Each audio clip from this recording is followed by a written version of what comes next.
ರೇಣುಕಾಸ್ವಾಮಿ ಕೊಲೆ ಕೇಸ್ನಲ್ಲಿ ತನಿಖೆ ಅತ್ಯಂತ ಚುರುಕಾಗಿ ನಡೀತಾ ಇದೆ. ಒಬ್ಬೊಬ್ಬರಾಗಿ ಅರೆಸ್ಟ್ ಆಗ್ತಾ ಇದ್ದಾರೆ ದರ್ಶನ್ ಆಪ್ತರು. ಜೊತೆಗೆ ಇದುವರೆಗೂ ಪೊಲೀಸರು 16 ಆರೋಪಿಗಳನ್ನು ಬಂಧಿಸಿದ್ದಾರೆ. 19 ಆರೋಪಿಗಳ ಪೈಕಿ 16 ಮಂದಿಯನ್ನ ಇದೀಗ ಕಸ್ಟಡಿಗೆ ತೆಗೆದುಕೊಂಡಿದ್ದಾರೆ ಪೊಲೀಸರು. ಆರೋಪಿಗಳ ಬಗ್ಗೆ ಅಧಿಕೃತವಾದ ಮಾಹಿತಿಯನ್ನ ಕಲೆ ಹಾಕ್ತಾ ಇದ್ದಾರೆ. ಒಬ್ಬೊಬ್ಬರಾಗಿ ಅರೆಸ್ಟ್ ಆಗ್ತಾ ಇರೋದನ್ನ ನೀವು ನೋಡ್ತಾ ಇದ್ದೀರಿ. ಕೆಲವರು ಬಂದು ಸರೆಂಡರ್ ಆಗಿದ್ದು ಕೂಡ ಪೊಲೀಸರ ಭಯಕ್ಕೇನೆ ಇವರು ಬಿಡೋದಿಲ್ಲ, ಖಂಡಿತವಾಗ್ಲೂ ಬಂದು ಅರೆಸ್ಟ್ ಮಾಡ್ತಾರೆ ಅನ್ನುವ ಭಯಕ್ಕೆ ತಾವಾಗೆ ಕೆಲವರು ಬಂದು ಸರೆಂಡರ್ ಆದ್ರು. ಇನ್ನು ಹೆಚ್ಚಿನವರನ್ನ ಪೊಲೀಸರು ಅವರಾಗಿ ಅರೆಸ್ಟ್ ಮಾಡಿದ್ದಾರೆ.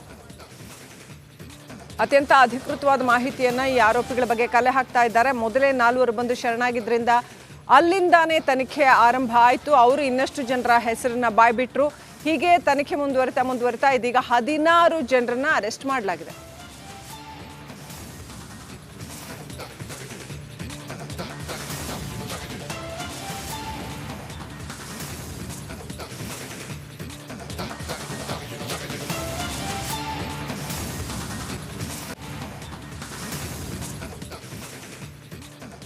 ರೇಣುಕಾಸ್ವಾಮಿ ಕೊಲೆ ಪ್ರಕರಣದಲ್ಲಿ ಅಂಧರಾಗಿರುವಂತ ಈ ದರ್ಶನ್ ಗ್ಯಾಂಗ್ ಏನಿದೆಯಲ್ಲ, ಇವರು ಬರ್ಬರವಾಗಿ ರೇಣುಕಾಸ್ವಾಮಿಯನ್ನ ಚಿತ್ರಹಿಂಸೆ ಕೊಟ್ಟು ಕೊಲೆ ಮಾಡಿದ್ರು. ಈ ಪ್ರಕರಣ ಈಗ ದೊಡ್ಡ ಮಟ್ಟದಲ್ಲಿ ಸುದ್ದಿಯಾಗಿತ್ತು. ಮತ್ತೆ ದರ್ಶನ್ ಅವರ ಇನ್ನೊಂದು ಮುಖ ಅನಾವರಣ ಆಗಿತ್ತು. ಈಗ ದರ್ಶನ್ ಗ್ಯಾಂಗ್ನಿಂದ ಮರ್ಡರ್ ಪ್ರಕರಣ, ಈ ಪ್ರಕರಣದಲ್ಲಿ ಮಾನ್ಯ ಸಚಿವ ಶಿವರಾಜ್ ತಂಗಡಗಿ ಅವರು ಹೇಳ್ತಾ ಇದ್ದಾರೆ, ಯಾರೇ ಆಗಲಿ ಜೀವ ತೆಗೆಯೋಕೆ ಯಾರೂ ಹೋಗಬಾರ್ದು, ಪ್ರಕರಣದಲ್ಲಿ ಯಾರನ್ನೂ ಕೂಡ ರಕ್ಷಿಸುವ ಪ್ರಶ್ನೆಯೇ ಇಲ್ಲ ಅಂತೇಳಿ ಮಾನ್ಯ ಸಚಿವರು ಹೇಳ್ತಾ ಇದ್ದಾರೆ. ಬೆಂಗಳೂರಿನಲ್ಲಿ ಶಿವರಾಜ್ ತಂಗಡಗಿ ಹೇಳ್ತಾ ಇದ್ದಾರೆ, ಬೆಂಗಳೂರಿನಲ್ಲಿ ಜೀವ ತೆಗೆಯೋ ಮಟ್ಟಕ್ಕೆ ಯಾವ ಮನುಷ್ಯನೂ ಹೋಗಬಾರ್ದು, ಅದು ದರ್ಶನ್ ಆಗಿರಲಿ ಯಾರೇ ಆಗಿರಲಿ ಅಂತೇಳಿ ಶಿವರಾಜ್ ತಂಗಡಗಿ ಈ ಪ್ರಕರಣದ ಬಗ್ಗೆ ಪ್ರತಿಕ್ರಿಯೆ ನೀಡಿದ್ದಾರೆ. ಏನು ಹೇಳಿದ್ದಾರೆ ನೋಡೋಣ ಬನ್ನಿ. ಅವರೇನೋ ಇರ್ಬೋದು, ವೈಯಕ್ತಿಕವಾಗಿ ನಾನು ಅದನ್ನು ನಡಿ ಈಗ ಶುರು ಮಾಡೋಣ.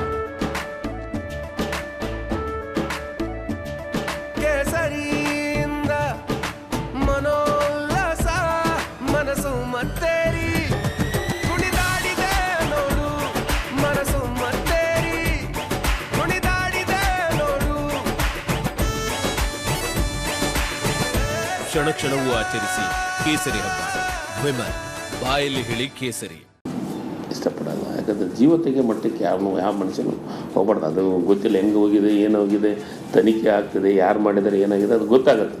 ಯಾರೇ ಇದ್ರೂ ಒಂದು ವಾರ್ ಮಾಡಬೇಕಾಗಿತ್ತು. ತಪ್ಪು ಮಾಡಬೇಕು, ಪೊಲೀಸ್ ಇಲಾಖೆ ಇತ್ತು, ಕಂಪ್ಲೇಂಟ್ ಕೊಡಬೇಕಾಗಿತ್ತು, ಅವ್ರನ್ನ ವಾರ್ ಮಾಡಬೇಕಾಗಿತ್ತು. ಏನು ಮಾಡಲಿ, ತಪ್ಪು ಮಾಡಿದ್ರೆ ಈಗ ಸೆಲೆಬ್ರಿಟಿಗಳಿಗೆ ಕೆಲವೊಂದಿಷ್ಟು ಈಗಿನ ಫೋನ್ಗಳನ್ನಾಗಲಿ ಮೆಸೇಜ್ಗಳಾಗಲಿ ಏನೇನೋ ಮಾಡ್ತಿರ್ತಾರೆ ಪುಣ್ಯಾತ್ಮರು.